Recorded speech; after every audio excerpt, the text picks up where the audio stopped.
तुरलू दिल के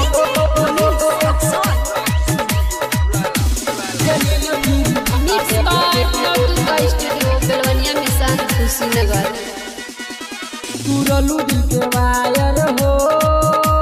खेलिल फ्री फायर हो तुरलू दिल के वायर हो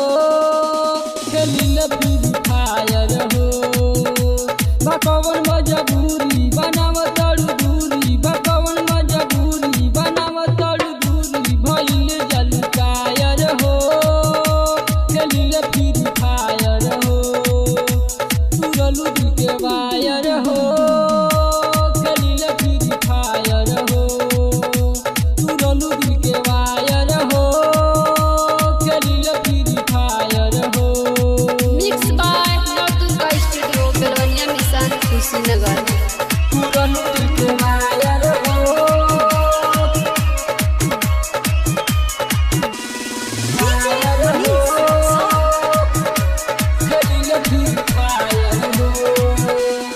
छोड़ी के हमके जइबू ये लवर लागे न तनिको ठीक हो पैसा वाला बाटे कौन भेटाइल ओकरा से गइलू बिक हो छोड़ी के हमके जइबू ये लवर लागे न तनिको ठीक हो लागे न तनिको ठीक हो लागे न तनिको ठीक हो छोड़ी के हमके जइबू ये लवर लागी न तनिको ठीक हो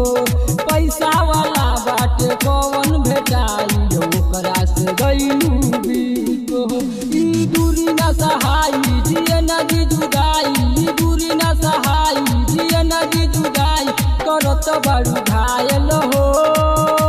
खेलिल फ्री फायर हो तुरलू दिल के वायर हो तुरलू दिल के